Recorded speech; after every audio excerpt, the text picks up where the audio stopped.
My name's Alice McCullough and I am an artist. I'm very multidisciplinary, so I write my work and I perform it and I collaborate with various other artists as well.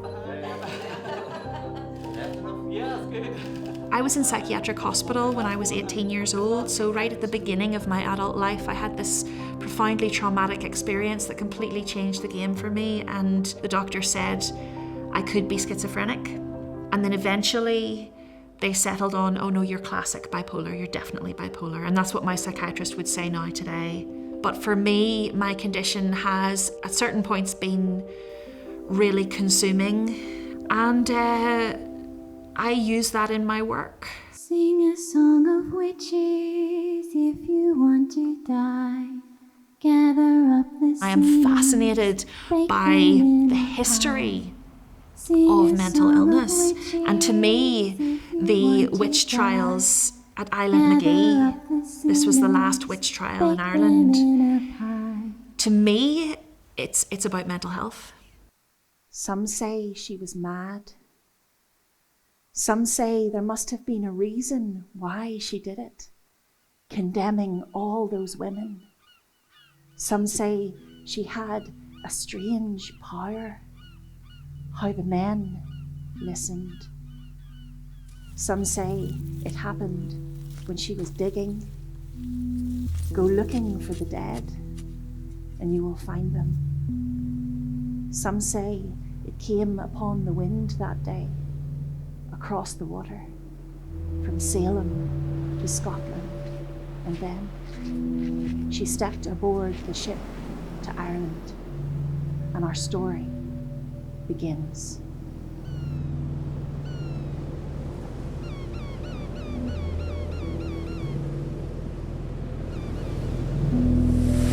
You know, and this is where all of the shadow puppetry is projected onto this. It's okay.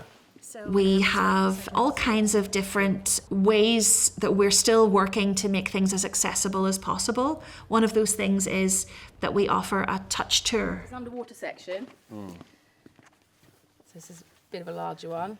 And Brian came in and did a touch tour with us, which was really exciting because there's so much there in the puppetry. And if you have a visual impairment, if you're blind, you're not going to see that extra dimension of the show. But to be able to talk to Brian and talk him through the characters and have him be able to hold these bits and pieces and get a sense of what's there, it brings things alive in a different way. And I think this is the thing about accessibility, where it really opens things up. Witch trials were occurring across many Western societies. Yeah. And how as well, if you look at the Island Magee one, it wasn't something that just had existed since 1711. You know, it went back. It went much further back to the time of Joan of Arc. The whole notion of dealing with witchery. It's such a fascinating subject, and it not only says so much about the history of women, but I feel like it's the history of disability as well. And to me, this central character of Mary Dunbar, who was a real woman, you know, who had these visions, and she accused 8 women of witchcraft. And to me, that's schizophrenia. The voices she had heard from somewhere under the water, under their breath. Do you know what they said? Said they were mermaids. Mermaids, of course. Sure, what are mermaids? If not drowned witches. I think I saw a woman. I'm sure I did. Lurking by the boat as I stepped on land. She must have done it. I'm sure she did. She put this tremble in my hands. We sold out 3 nights at the Lyric because people are hungry for these stories. Like, a lot of people grew up in these places and The stories kind of circle around Island Magee. You know, if you talk to the local people, everyone has their own version of the story. And then, of course, the music just elevates the whole thing, you know. Did you come from the other side?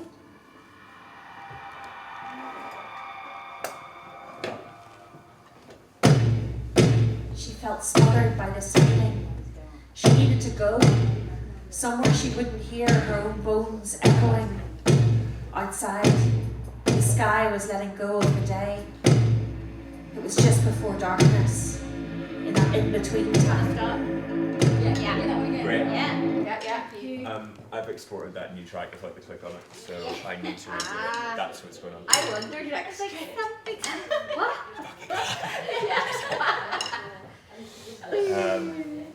Yeah, I just wanted to keep going for their sake. Yeah, no, that's good. That was a good call. Yeah.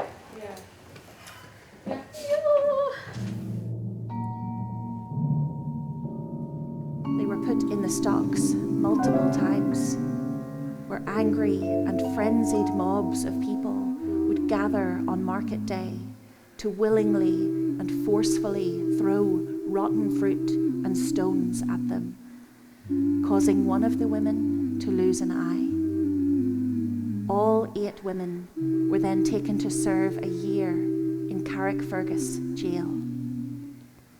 It would be the last witchcraft trial to ever take place on the island of Ireland. Sing a song of witches. For me, having had the experience of being hospitalised, of literally being locked away, I have a perspective on all of this that runs very deep. There's stuff we need to look at here as a society still to this day. You know, there's stuff that we need to look at, and I think all of us really did want to honour these women, and I'm really proud of what we achieved there. I think we all were very proud, and there was such a good feeling in the room as well.